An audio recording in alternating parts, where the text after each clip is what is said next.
Chapter 19. The King's Chamber. He found himself in a large room dimly lighted by a silver lamp that hung from the ceiling. Far at the other end was a great bed, surrounded with dark, heavy curtains. He went softly toward it, his heart beating fast. It was a dreadful thing to be alone in the king's chamber at the dead of night. To gain courage he had to remind himself of the beautiful princess who had sent him. But when he was about halfway to the bed, a figure appeared from the farther side of it, and came towards him with a hand raised warningly. He stood still. The light was dim, and he could distinguish little more than the outline of a young girl. But though the form he saw was much taller than the princess he remembered, he never doubted it was she. For one thing, he knew that most girls would have been frightened to see him there in the dead of the night, but, like a true princess, and the princess he used to know, she walked straight on to meet him. As she came she lowered the hand she had lifted, and laid the forefinger of it upon her lips. Nearer and nearer, quite near, close up to him she came, then stopped and stood a moment looking at him. "You are Curdie," she said. "And you are the Princess Irene," he returned. "Then we know each other still," she said, with a sad smile of pleasure. "You will help me?" "That I will," answered Curdie. He did not say, "if I can," for he knew that what he was sent to do, that he could do. "May I kiss your hand, little princess?" She was only between 9 and 10, though indeed she looked several years older, and her eyes almost those of a grown woman, for she had had terrible trouble of late. She held out her hand. "I am not the little princess any more. I have grown up since I saw you last, Mr. Miner." The smile which accompanied the words had in it a strange mixture of playfulness and sadness. "So I see, Miss Princess," returned Curdie, "and therefore, being more of a princess, you are the more my princess. Here I am, sent by your great-great-grandmother to be your servant. May I ask why you are up so late, princess?" "Because my father wakes so frightened, and I don't know what he would do if he didn't find me by his bedside. There, he's waking now." She darted off to the side of the bed she had come from. Curdie stood where he was. A voice, altogether unlike what he remembered of the mighty, noble king on his white horse, came from the bed, thin, feeble, hollow, and husky, and in tone like that of a petulant child. "I will not. I will not. I am a king, and I will be a king. I hate you and despise you, and you shall not torture me." "Never mind them, father dear," said the princess. "I am here, and they shan't touch you. They dare not, you know, so long as you defy them." "They want my crown, darling, and I can't give them my crown, can I? For what is a king without his crown?" "They shall never have your crown, my king," said Irene. "Here it is, all safe. I am watching it for you." Curdie drew near the bed on the other side. There lay the grand old king. He looked grand still, and 20 years older.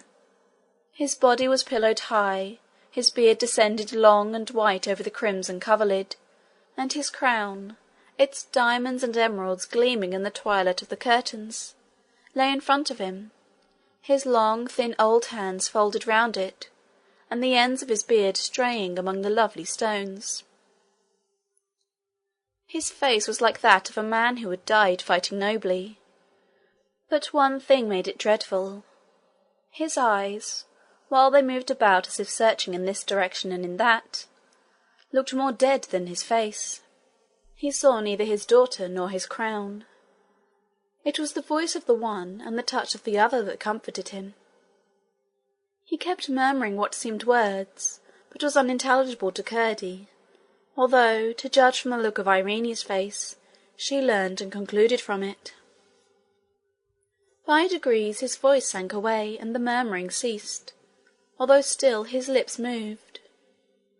Thus lay the old king on his bed, slumbering with his crown between his hands.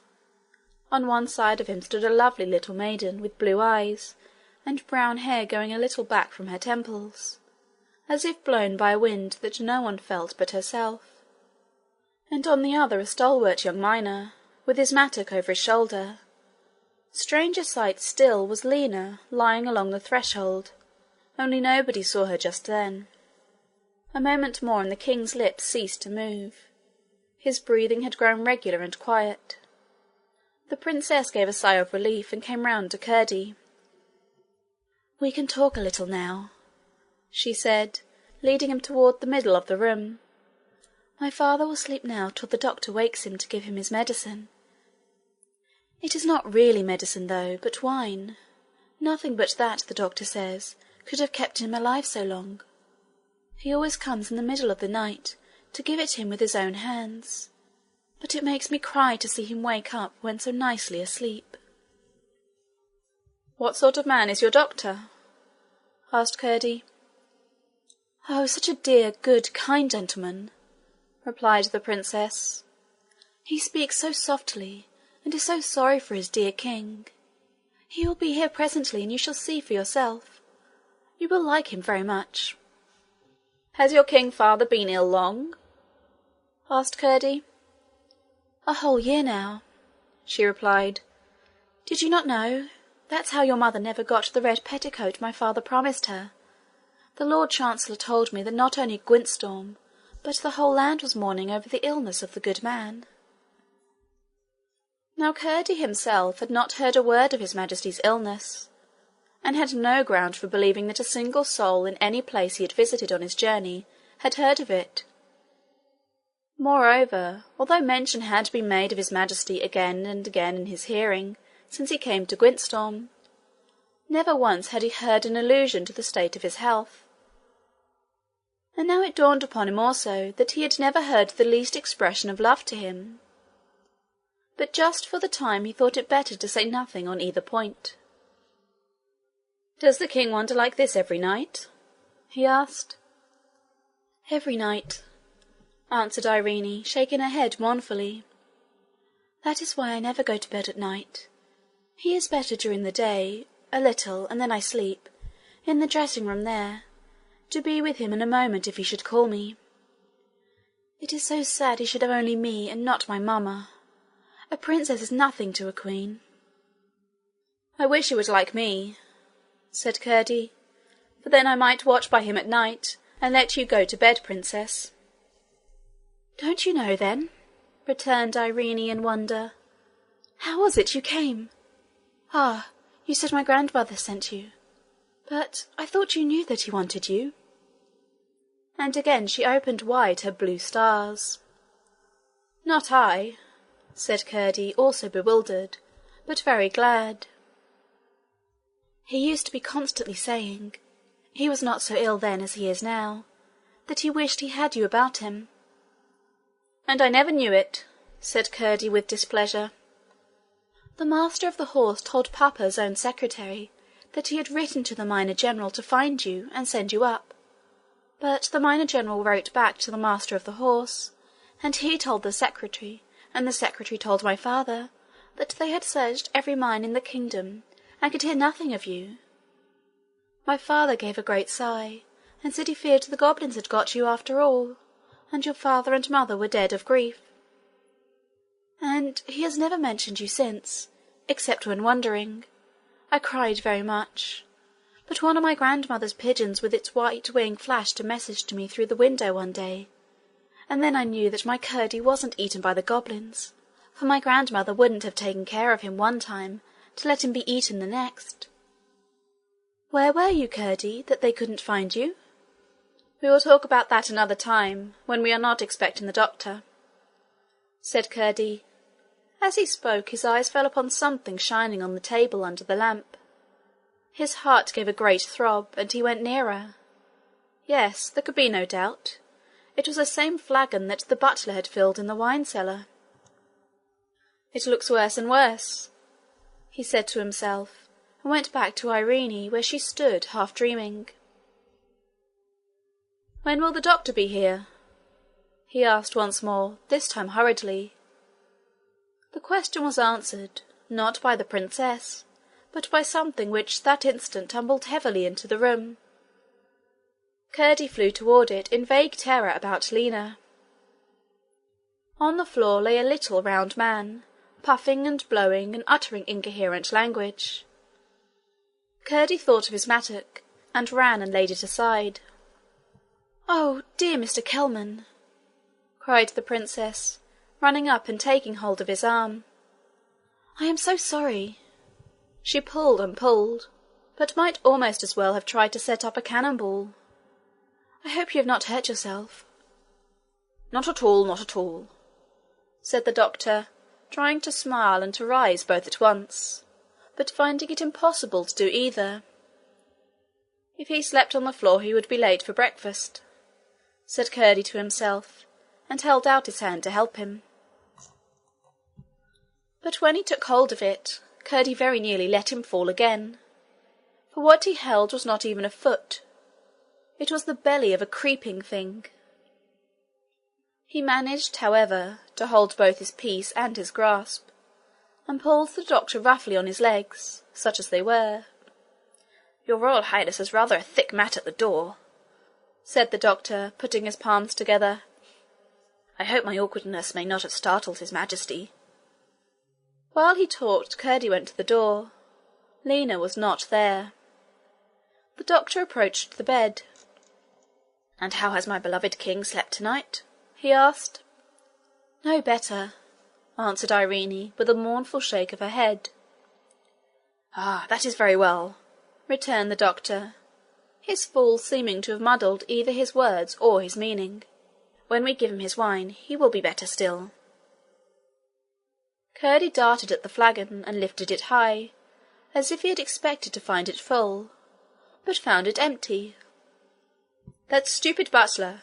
I heard them say he was drunk," he cried in a loud whisper, and was gliding from the room. "Come here with that flagon, you page!" cried the doctor. Curdie came a few steps toward him, with the flagon dangling from his hand, heedless of the gushes that fell noiseless on the thick carpet. "Are you aware, young man," said the doctor, "that it is not every wine can do his Majesty the benefit I intend he should derive from my prescription?" "Quite aware, sir," answered Curdie. "The wine for his Majesty's use is in the third cask from the corner." "Fly, then," said the doctor, looking satisfied. Curdie stepped outside the curtain and blew an audible breath. No more. Up came Lena, noiseless as a shadow. He showed her the flagon. "The cellar, Lena, go," he said. She galloped away on her soft feet, and Curdie had indeed to fly to keep up with her. Not once did she make even a dubious turn. From the king's gorgeous chamber to the cold cellar they shot. Curdie dashed the wine down the back stair, rinsed the flagon out as he had seen the butler do, filled it from the cask of which he had seen the butler drink, and hastened with it up again to the king's room. The little doctor took it, poured out a full glass, smelt but did not taste it, and set it down. Then he leaned over the bed, shouted in the king's ear, blew upon his eyes, and pinched his arm. Curdie thought he saw him run something bright into it. At last the king half woke. The doctor seized the glass, raised his head, poured the wine down his throat, and let his head fall back on the pillow again. Tenderly wiping his beard, and bidding the princess good night in paternal tones, he then took his leave.